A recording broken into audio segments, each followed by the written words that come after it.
Hello everyone, আসসালামু আলাইকুম। প্রিয় ফরিদপুরবাসী, আশা করি ভালো আছেন। ফরিদপুর নিউ মার্কেট, আমি কিন্তু এখন দাঁড়িয়ে আছি ফরিদপুর নিউ মার্কেটে। আপনারা কিন্তু দেখতে পাচ্ছেন আমাকে, কিন্তু কয়েকদিন পরে আসলে পবিত্র মাহে রমজান, ঈদে যারা কেনাকাটা করবেন অবশ্যই চলে আসতে পারেন ফরিদপুর নিউ মার্কেটে। কারণ নিউ মার্কেট কিন্তু আগের চেয়ে অনেক সুন্দর রূপে সেজেছে শুধুমাত্র আপনাদের জন্য। আপনাদের এখন একটু যদি দেখানোর চেষ্টা করি আসলে কত সুন্দরভাবে লাইটিং করা হচ্ছে শুধুমাত্র আপনাদের জন্য। যদি একটু দেখাই, যদি একটু একটু ঘোরায় ঘোরায় দেখানোর চেষ্টা করি, এই ঠিক বাম পাশে কিন্তু আমার দোকানটা আপনারা দেখতে পারবেন। এটি কিন্তু স্মার্ট টেক অ্যান্ড এক্সচেঞ্জের আউটলেট।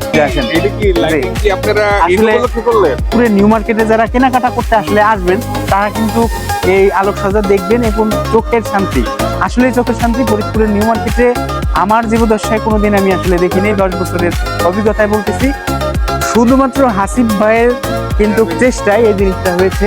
তো হাসিব ভাইয়ের প্রতি আমরা কিন্তু নিউ মার্কেটের যারা ব্যবসায়ী বিন্দু আছি আন্তরিকভাবে কৃতজ্ঞতা হাসিব ভাইয়ের কাছে। যে হাসিব ভাই, মার্কেটে যারা কেনাকাটা করতে আসে তাদের জন্য একটু আমন্ত্রণ যদি জানাইতেন। আমরা ফরিদপুর নিউ মার্কেটে রমজান উপলক্ষে আপনাদেরকে উপলক্ষ করেই এটাকে সাজানো। জি, তো আপনারা আসবেন এখানে, বেশি বেশি কেনাকাটা করবেন এবং সাথে আমাদের এই সুন্দর জাঁকজমকপূর্ণ সাজসজ্জা দেখবেন। জি। এটাই আপনাদের কাছে আমাদের চাওয়া। জি। ঠিক আছে, ধন্যবাদ। আসসালামু আলাইকুম। ধন্যবাদ। জি, ওয়ালাইকুম আসসালাম। অসংখ্য ধন্যবাদ হাসিব ভাইকে। তো এতক্ষণ কিন্তু দেখতেছিলেন যে যার প্রচেষ্টায় আসলে এই আলোকসজ্জা হয়েছে তিনি কিন্তু আমাদের সাথে কথা বললেন। তো ফাইনালি যারা কেনাকাটা করবেন তারা চলে আসতে পারেন, নির্বিঘ্নে কেনাকাটা করবেন ফরিদপুর নিউ মার্কেট থেকে।